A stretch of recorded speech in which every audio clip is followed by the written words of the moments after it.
Greetings, everyone. This is Rock and Roll Spot Connection with the Weekly Comic Book Roundup. We've covered this week's X-Men and Avengers titles. Now it's time to move on to this week's Spider-Man titles, as well as a slightly older Star Wars title, and this week's DC Black Label titles. There was actually quite a bit of DC this week, interestingly enough. Anyway, kicking things off, we've got Amazing Spider-Man number 81. So, where we had left off,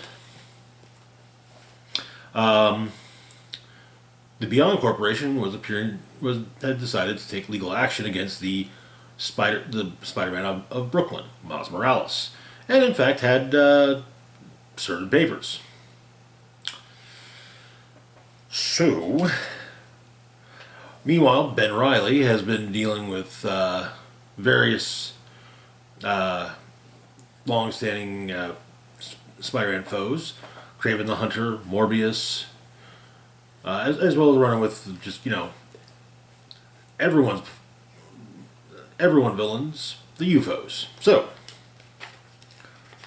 kicking things off, Marcus and Ben are watching a video of a creature attacking Brooklyn, apparently called itself Rhizome. But Ben is told to stop Rhizome, and also informed that since it's in Brooklyn, should he run into the other Spider-Man, enforce Beyond's trademark. It's explained he needs to suggest that Miles change his name. Some suggestions are Striker and Stinger, which both test well. And that Beyond is serious about protecting its intellectual property. But he goes and says goodbye to Janine before he heads out to Brooklyn. Apparently he's got a new gadget to test out, which is basically a glider with, I guess, a degree of thrust, but it apparently burns more fuel than a luxury jet with every trip he takes. In Bedstoy, the Rhizome has smashed up a building, and so Spider-Man arrives, but the people are there trying to dig through the rubble to find missing stuff, but that's not why Ben's there. And then Miles shows up. The two of them get into an argument. No, they get into an argument and fight at once. But then part of the building falls. The two of them work together to stop it, and then decide to work together, or at least try and team up to take on Rhizome. Initially, they're both kind of doing different things, staying out of each other's way, but still doing their own thing. And then Ben suggests they team up, or they actually work together rather than just separately. But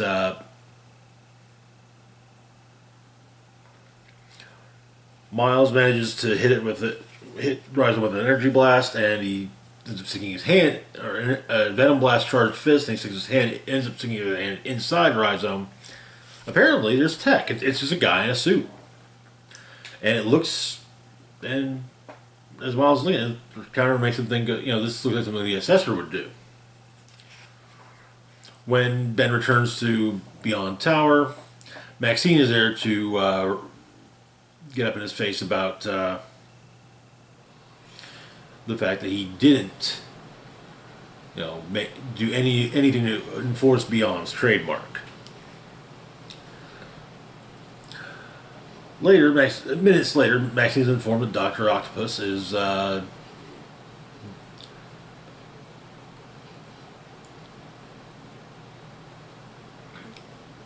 digging into Beyond.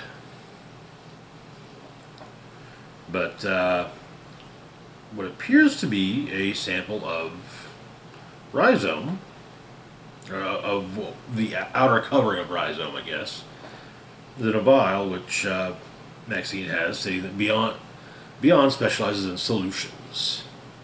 And that is where the issue ends. Yeah, to be honest with you, and yeah, I've been 80 point BEY or .BEY did kind of confirm that yes, the Beyond Corporation is definitely basically causing problems for Ben to fight. So it'll be interesting to see what happens when Ben realizes this and how it all blows up in their faces, or hell, even if it does. Anyway, moving on to our next book, we've got Miles Morales Spider-Man number 33. Where we left off, after saving Starling from Taskmaster, mainly by making it take too long for him to make his rendezvous on time, and therefore nullifying the contract, Miles was served with a cease and desist order from the Beyond Corporation. Oh, and he teamed up with Ben Riley and fought a creature in Brooklyn. So it starts off with Miles and Gank reading the order. They're just blown away by it. But they talk about him having teamed up with Ben and what happened with Rhizome, and they're looking at the tech and how it reminds them of the Assessor. They're apparently a chip inside the device.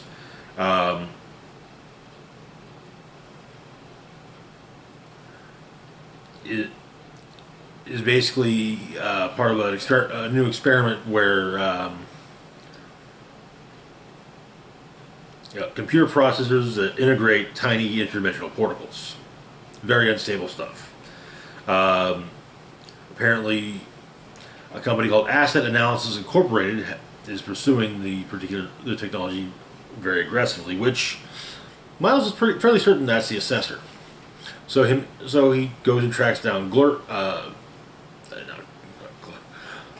Shift, and they're going to go after it. Turns out Shift can't turn invisible, but they have to deal with the security at the place, which they do. Though Miles has to stop Shift from crushing the skull of one of the security guards. But then they have to go with drones and, hey, smash the drones to as many pieces as you want. But they're about to cross get to the door when they note that the guard posts are glowing.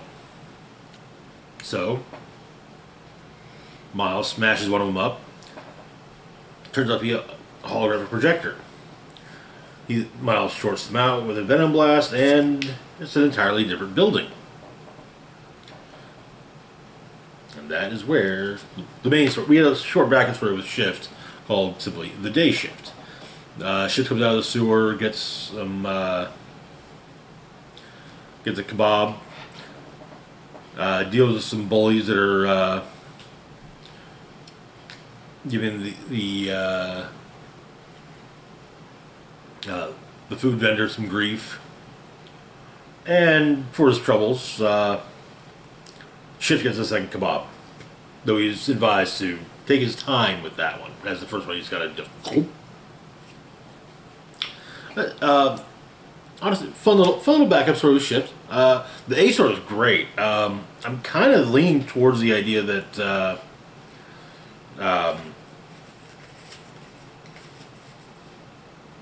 Asset Analysis Incorporated has nothing at all to do with the Assessor, but it's potentially linked with the Beyond Corporation, as that's the kind of thing that Beyond Corporation would do. Perhaps a subsidiary or a shell company, or one or the other, or a little of both. But otherwise, good issue.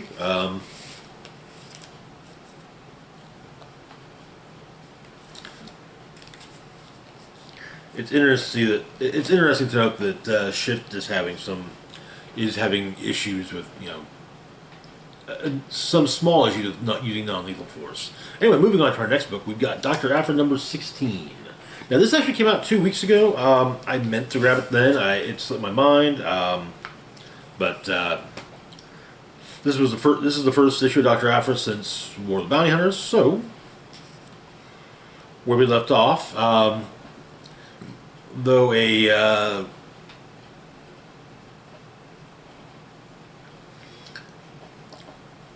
Dr. Aphra and her partner Sarah Staros had infiltrated the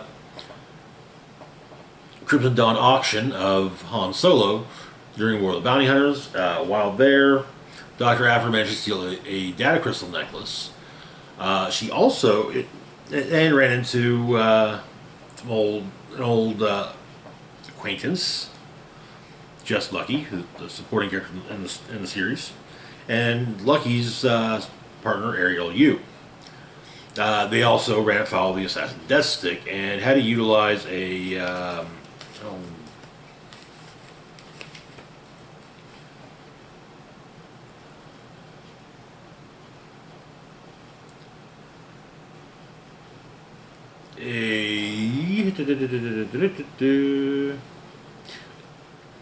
an Ascendant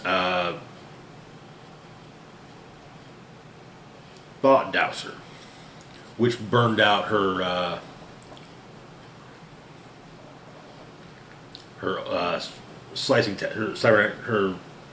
circuitry tattoos, which were actually circuitry. However, she was able to slice it to the data crystal and discovered that Crimson Dawn is everywhere. So the issue begins. An employee of the Tage Corporation is brought in for questioning. Turns out it's been discovered that the employee is in fact an undercover operative for Crimson Dawn and attacks Domina Tage, who probably kills her, the employee. On Corellia, Aphra goes to potentially get her tattoos fixed, but the Toydarian that she's dealing with tells her that they're fried. There's nothing to be done. All you can really do is, scrape the circuitry out. But Star Wars makes a suggestion: why not have Domina Tage fix it? Yeah, Tage is using you, but at least you can get something out of it, right? So, but meanwhile, Just Lucky has arrived on Canto Bight to talk to Wendelphus, leader of the Sixth Kin. Turns out Lucky's brother isn't present, but he claims that him and Ariel Yu killed Galen Cray on Jakara. As Lucky leaves, we have a flashback to the Vermilion, the Crimson Dawn Fortress flagship. Turns out they didn't kill Cray, and I'm just spitballing. It seems that they were made an offer to join Crimson Dawn by Lady Kira. On Domina Tage's flagship, the Inquisitor, Aphra has brought her the data crystal necklace.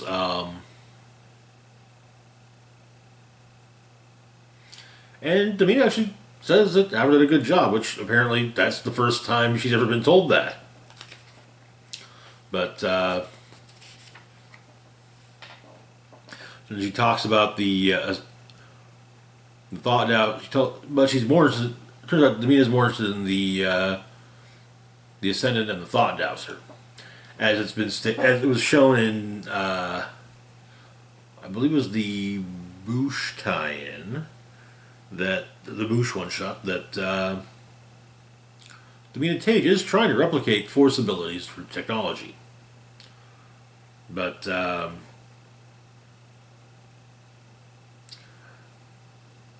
Aphra is is very much against the idea of using a Thought Dowser, but she gets her tattoos fixed and upgraded even. So Aphra and Staros go to Coruscant Museum. She tests out the upgrades, which they work great, but They want to see a contact of Aphra's named Tay Sommer. He's the head curator of the Coruscant Museum. Shady son of a bantha who buys and sells artifacts on the black market to fill his museum's collections. So she figures he's the most likely person to have one. What they find is the scorched outline of a dowser, along with let's see, 1, 2, 3, 4, 5, 6, 7, 8. At least 8 severed arms from different beings.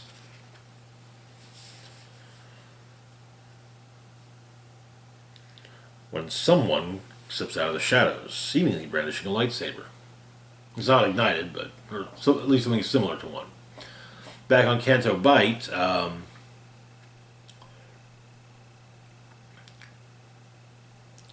Ariel Yu's old gang has gotten together, claiming they're putting the band back together. But Ariel says, "Hey, with the boss dead, there's no gang." But he's informed that the boss, Ronan Tage, isn't dead after all. And the issue ends with a shot of Tage in a box tank. And that is that's where the issue ends.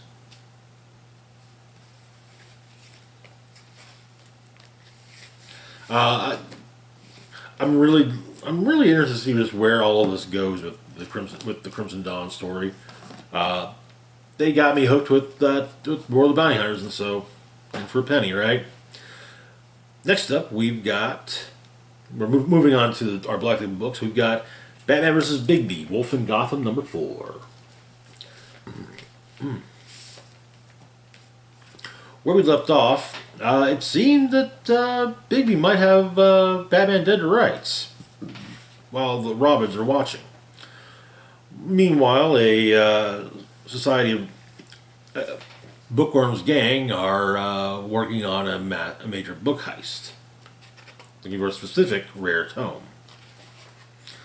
But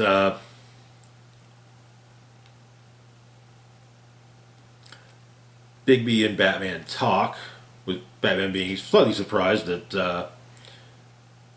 Bigby, a giant wolf, can talk. But apparently he's wearing what's known as reactive armor, and it's got explosives in it that are designed to explode outward and away from the wearer. Basically giving him a nice big face full of explosion. But Bigby begins to heal, and eventually it reverts back to its human form. At the GCPD, Gordon is basically getting has decided to round up all the rare books in Gotham and place them with the St. Jerome Society.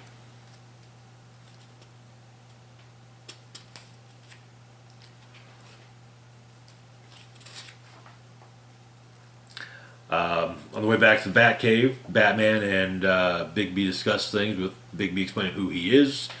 Turns out that while this is definitely not the primary DC Earth, it's also not the Earth that the Fables are from. But Bigby and Cinderella have been going after artifacts from the homelands. And there's one in particular that after a while, the duo tracked there.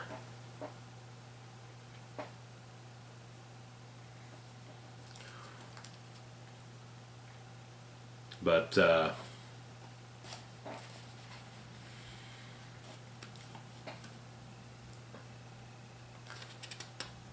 upon arriving on this particular Earth, they opt to, basically, Cinderella infiltrates the police, Bigby infiltrates the criminal underworld.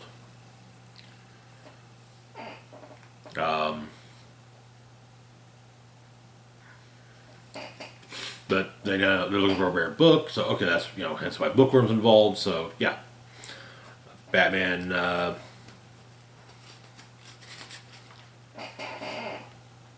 talks to Gordon. Meanwhile, Bookworm and his gang have a plan. They have someone in the St. Jerome Society, so they have some work orders forged. They go in to make sure that none of these newly arrived books can damage the ones currently on site. They go in. They've got basically magic tools to detect the book, but turns out Batman and Bigby beat them to the punch.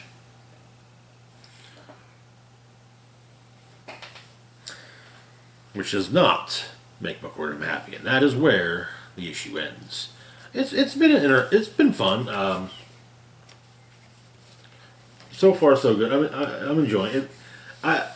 It does make me nostalgic for the old Fables run, and makes me want to try and track down all the trades of that again. I read through quite a few of them years ago. But anyway, moving on to our next book, we've got Batman the Impostor, Book 3. Where we left off, a young Batman was trying to deal with someone who was killing released convicts in Gotham while wearing a bat suit. Meanwhile, Bruce Wayne had begun a relationship with a member of the GCPD who was, like him, was orphaned due to violence. Though he was also using her to get away into the what information the GCPD has.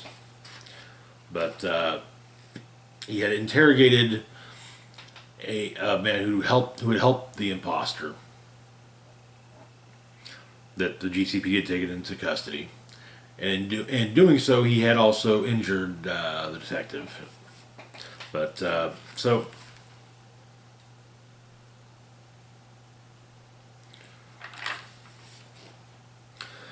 Apparently, we get the interrogation as the subject has been reacquired by the GCPD. Things get a little violent, and the guy grabs the sidearm from one of the cops and ends the interrogation by making himself unable to answer questions for the rest of eternity. This is also interspersed with conversations between Bruce and Leslie, especially dealing with the fact that Batman kicked the detective, and he actually claims it's the worst thing he's ever done. But Batman's going to leave the sewers. Meanwhile, the detective also has figured out, okay, it's sewers. So he manages to find a hideout and a shotgun with a squid emblem on it. So, but then the imposter shows up, gets him and Batman duke it out, but the cops show up, which Batman says, that was they shouldn't have been there that quickly, unless basically he's been set up. Also, he's been shot too, but he's trying to figure out a way to get away from the cops. But he unmasks the detective, and he hides out, destroys his costume. Things are arranged so he can bring down arrangements are made to bring down the imposter, and he ends his therapy sessions with Tompkins. Basically, as long as I've been doing this, you haven't said anything. If you would have, if you were going to say, you would have by now. But we get a history lesson on the importance of the squid. Apparently, a criminal by the name of Lawrence Lohman wanted to be a kingpin. He was the son of a Chinese real estate magnate. Came to Gotham to take over. Misunderstood Gotham's special relationship with symbols. Called himself the Squid, branding everything with his logo, which just put a target on his back. He was put away by Batman and Gordon, who at the time he was receiving a shipment of custom pistols off the docks. 450 pistols, each and every one accounted for from the shipping manifest. Each one safely locked away in the GCPD evidence room. which means the imposter's a cop.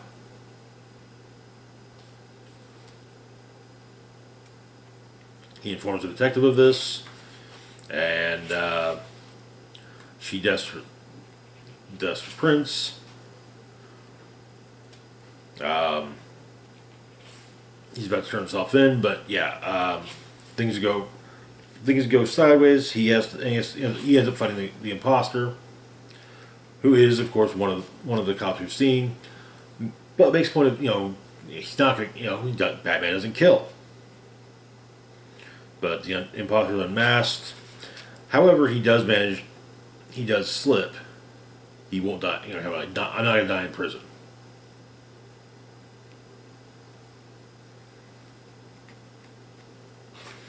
But in the end, Bruce gets away. I'd say that he's fairly certain that the imposter has done more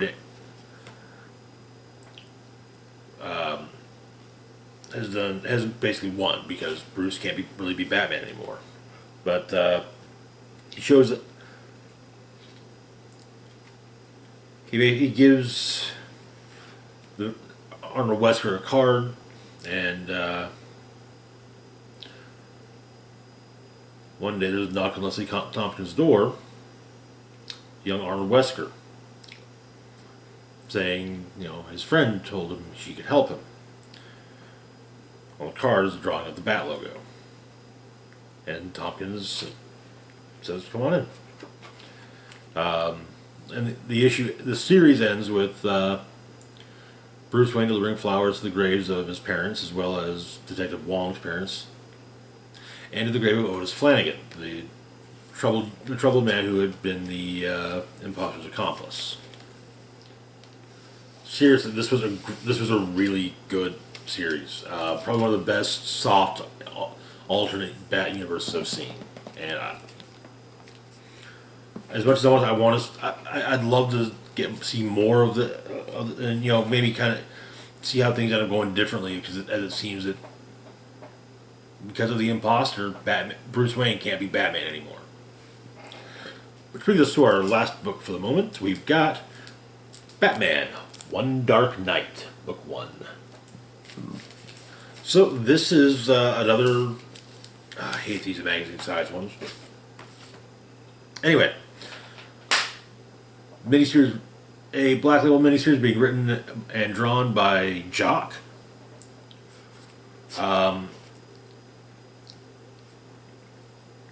It's kind of a crazy.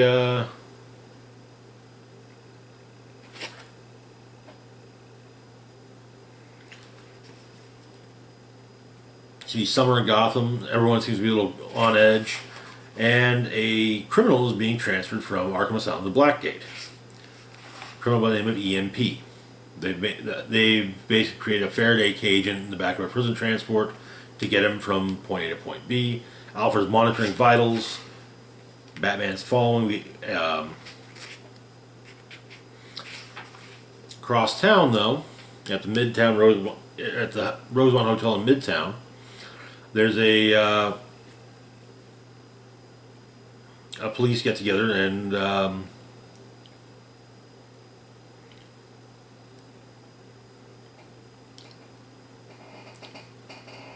head of the prison bureau is supposed to be getting an award from Commissioner Gordon. Apparently, they have some very distinct differences of opinion. She's not a fan of. She wants to basically, bring down. She wants all of Gotham's criminals. The organized crime lords, the mass crazies, including the ones that the Gotham Police Department relies on. As the prison transport makes its way through Gotham, the transport truck itself is attacked by a rocket, and EMP is freed. First time out in the open in 5 years. Turns out that transferring him from Arkham to Blackgate was the prison bureau chief's idea. And it's just gone sideways. But various gangs are looking to bring down EMP. Batman's trying to bring him down before he can charge up. The facility in Blackgate, because EMP isn't there yet, it's probably going to fuck up. But Gordon and the prison bureau chief are arguing about the whole thing, differing methods. But EMP managed to grab a power line, and he falls into the bat signal.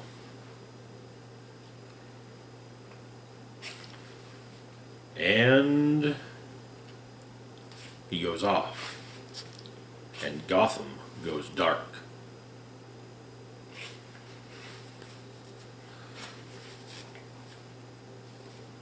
Batman managed to subdue EMP, but for where he's at, Blackgate Prison is 4.6 miles away. Dawn is 8 hours away. But the gangs are still out there. And so Batman throws the unconscious EMP over his shoulder and begins his trek through Gotham to Blackgate. And that is where the issue ends. Interesting concept. To be fair, I thought this was really... I read the description and thought this was a really interesting concept. So, I'm really digging it.